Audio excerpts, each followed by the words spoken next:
Now turn up.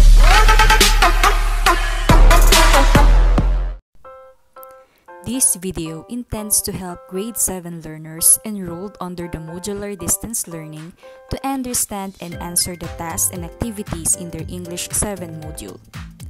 Please follow and hold your module while watching this video and be ready with your pen and paper to write down the answers in the tasks and activities.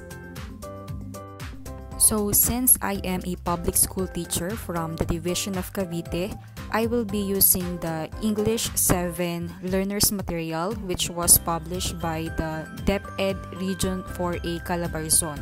So, if you are a learner, a modular distant learner from Calabarzon, then this video might be helpful to you in answering your tasks and activities for this week. Now, let's begin. We are now on the third week of our new normal class, and the topic intended for this week is about the passive and active voices or the voices of the verb. In my previous video, I already uploaded my instructional videos on this topic, and you are free to visit or watch that particular video. Now, ang focus lang natin is to guide you on how are you going to answer the different activities and tasks intended for this week. Okay, para sa learning task number 1, ang instruction na nakalagay dyan, in your notebook, copy and answer the statements below. Let us have a game by knowing who had the sweetest parents or guardians during your childhood days. So, ang gagawin ninyo, kukopihin nyo yung statements na nakalista dito. Ayan, yung were you given the pasalubong by your parents hanggang dun sa were you taken to any facilities such as mall, park, etc. And then, sasagutan nyo lang siya ng yes kung na-experience nyo yung mga bagay na yan, or no, or pwede nyong leave it blank kung hindi nyo naman na-experience. Pagkatapos, bibilangin ninyo yung mga sagot nyo na yes. So, kung meron kayong 8 yes na sagot, okay, ang sabi dito, 1 yes is equivalent to 1 point. Ibig sabihin, kung may 8 yes kayo na sagot, meron kayong 8 points. At ang ibig sabihin nun, meron kayong sweet parents. Okay? But remember that the given statement are just some of the ways on how our parents or guardian can show their sweetness to us. There are still other ways which may not be indicated above as how they can let us feel how they love us. So, for learning task number 2, the instruction is in your notebook, copy and answer the statements below. Then write A if the statement is in active voice and B if it is in passive form. So, ibig sabihin, i-analyze niyo yung sentence kung ang subject of the sentence is the doer or the performer of the action, siya yung gumawa ng action, then nasa active voice siya. So, you're going to write letter A. Ngayon, kung ang sentence natin ay yung subject ay receiver of the action, okay, so nasa passive voice siya. You're going to write letter P. Halimbawa, tingnan natin yung sentence number 1. The doctor visited her patients in the hospital. Alin ba yung subject natin dyan? Doctor. Ano ba yung verb natin? Visited. So, sino ba yung gumawa ng action na visited? Diba yung doctor, which is our subject? So, ibig sabihin, siya ay nasa active voice. So, ang sagot nyo dapat dyan ay letter A. Ngayon, sa number 2, the medicine was administered by the nurse to the patients.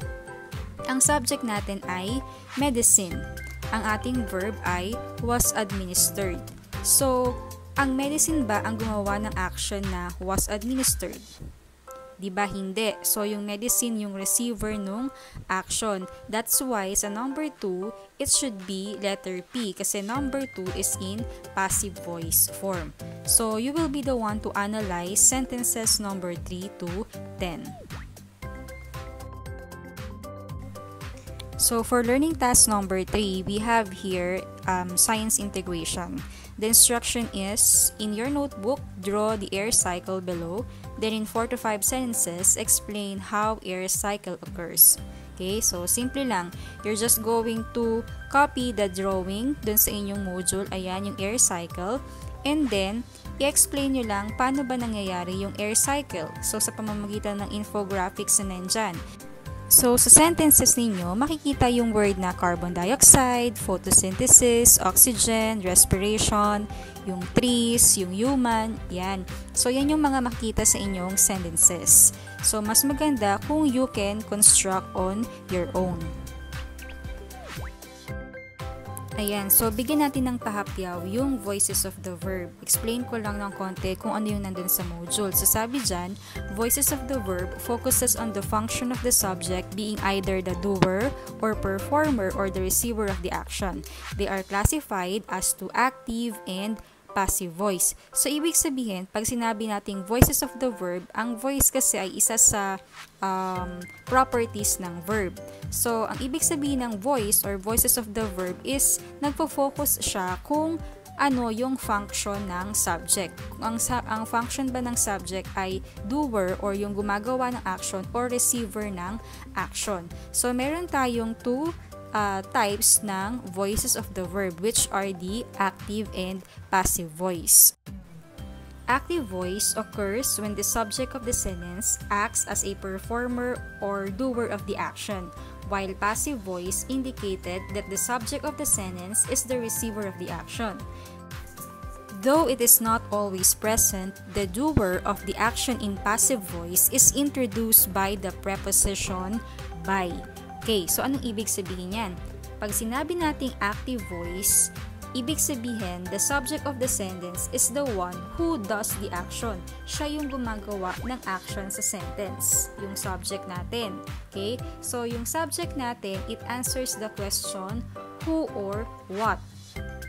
Ngayon, pag sinabi naman nating passive voice, kung sa active voice, ang subject natin ang doer of the action, pag passive voice, the subject is the receiver of the action.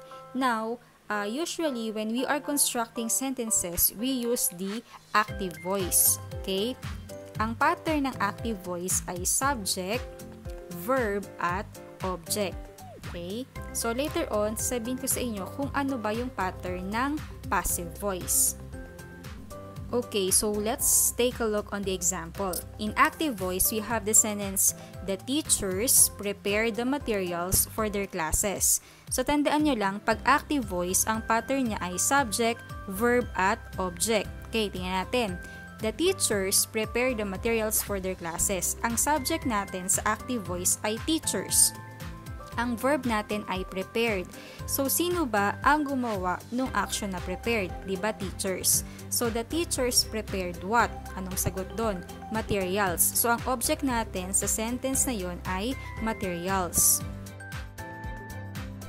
Sa passive voice naman, ito yung naging sentence. The materials were prepared by the teachers for their classes.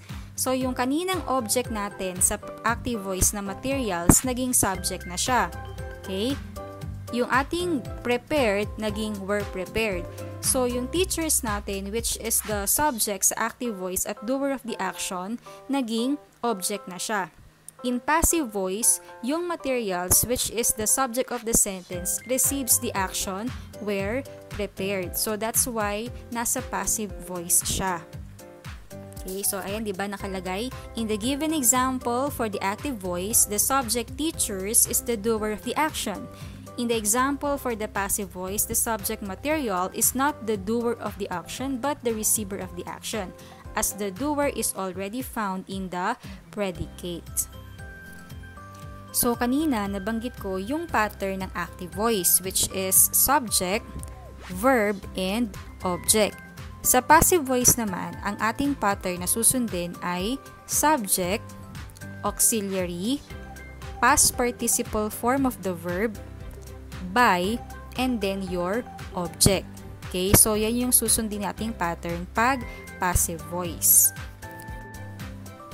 Now, doon tayo sa pag-convert ng active voice to passive voice and vice versa.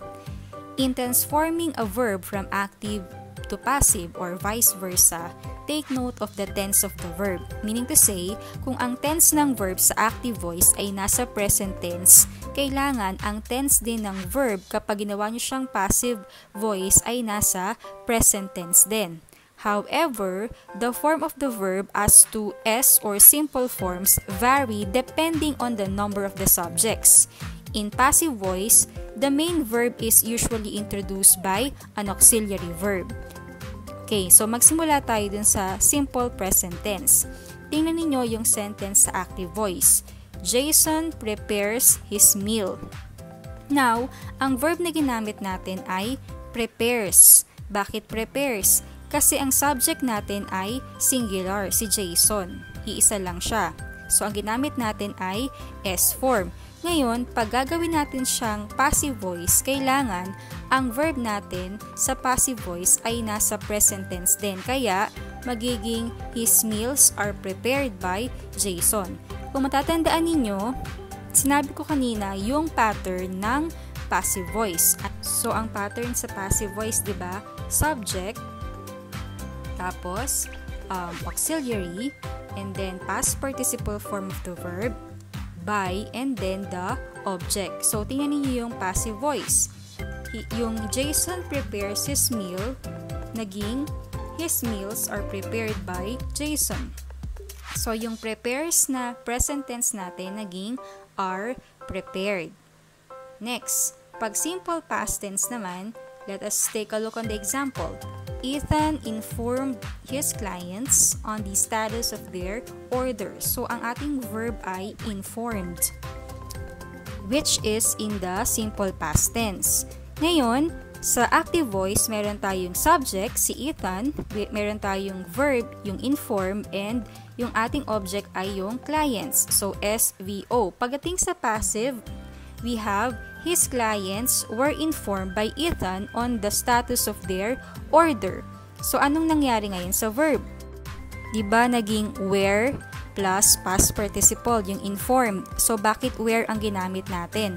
Kasi yung clients ay plural. So, kung siya ay client, was lang yung gagamitin natin. Diba? Yung sabi ko kanina, kapag ang tense ng verb sa active voice ay nasa present tense, ganun din sa passive voice. Or kung past tense sa present tense, past tense din sa passive voice.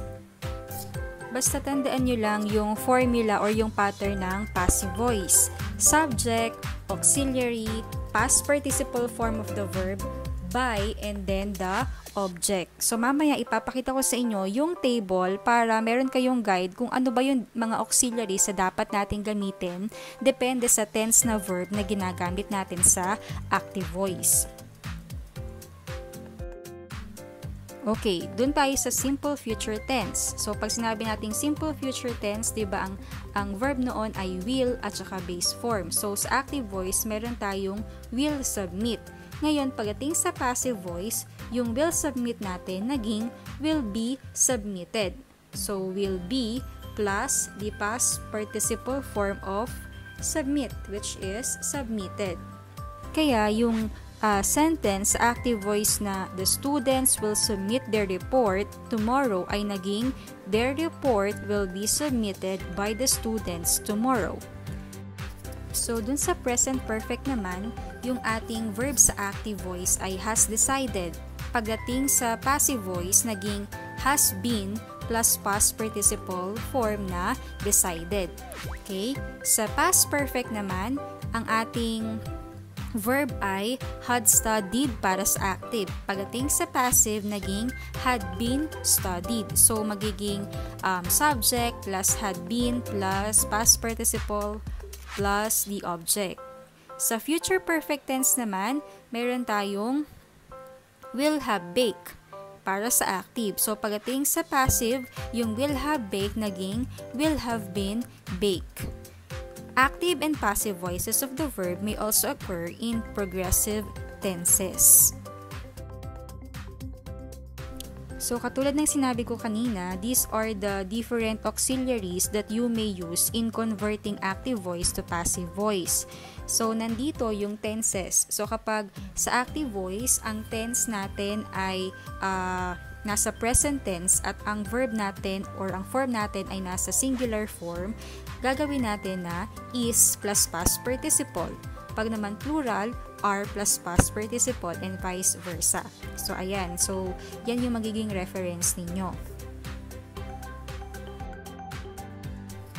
Okay, so nasa learning task number 4 na tayo. The instruction is, convert the following sentences from active voice to passive voice. Write your answers in your notebook. Meaning to say, yung mga sentences dyan ay active voice lahat. Ang gagawin nyo, i-convert nyo lang siya into passive voice.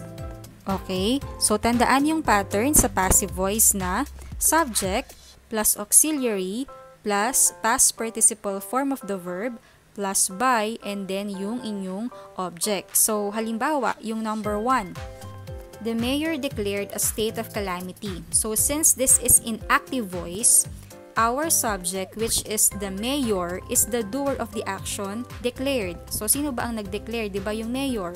Okay, so declared in this sentence is in what tense of verb? Diba, it is in the simple past tense. So, therefore, once you convert or transform this sentence into passive voice, make sure that the auxiliary that you're going to use is also in the past tense. Gamitin nyo yung table na pinakita ko sa inyo kanina.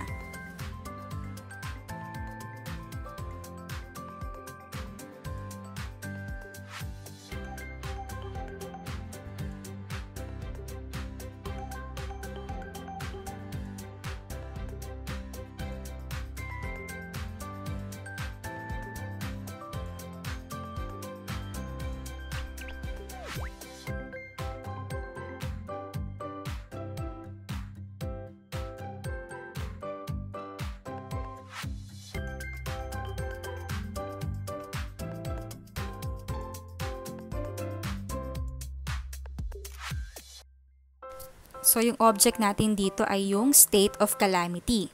Now, pag ginawa natin siya na passive voice, the state of calamity will now become our subject. So, our sentence will start with a state of calamity, so subject, and then yung ating auxiliary. So, ang gagamitin natin ay was, since ang ating verb sa active voice ay nasa past tense. And calamity is in the singular form. So, was ang gagamitin natin.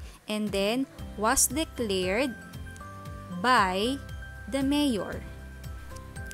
That is why the passive form of the sentence, the mayor declared a state of calamity, is a state of calamity was declared by the mayor. So, for learning task number 5 naman, kung kanina from active to passive, ngayon naman from passive to active. So, ano nga ba ulit yung formula pag sinabi nating active voice? Diba? We have subject, verb, and object. Pag active voice, subject is the doer of the action. Now, tingnan natin yung sentence number 1. The pyramids were built by Egyptians during the ancient civilizations. So, dito, alin ba yung object natin? Diba? Egyptians. So, ibig sabihin, siya yung magiging subject natin pagdating sa ating active voice. Okay, ano yung ginamit natin na verb? Diba? We have were built.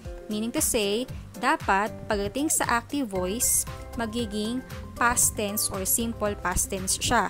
Kaya ang sentence natin ay magiging Egyptians built the pyramids during the ancient civilization. So, in active voice, Egyptians will now become our subject, which is the doer of the action built.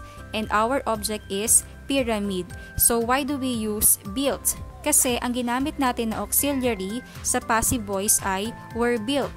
So, pag tinignan nyo dun sa table na pinakita ko sa inyo kanina, yung were ay ginagamit natin kapag sa active voice, ang verb natin ay nasa simple past tense. Okay, so proceed answering statements or sentences numbers 2 to 10. For your learning task number 6, think of their most favorite dish. In your notebook, write the ingredients and the procedures to be taken in preparing your favorite dish. For each step, identify if it is in active or passive voice, then transform each statement from active to passive and vice versa. Ibig sabihin, you're going to think of your favorite dish, okay? Favorite ninyong pagkain. And then, isusulat nyo yung sentences or statement kung paano siya pine-prepare. You're going to write it in English, of course. Then, you're going to identify your statement as to active voice or passive voice. After that, If your statement is in active voice, you're going to transform it into passive voice. Kung ang sentence nyo naman ay nasa passive voice, ita-transform or i-convert nyo naman siya into active voice.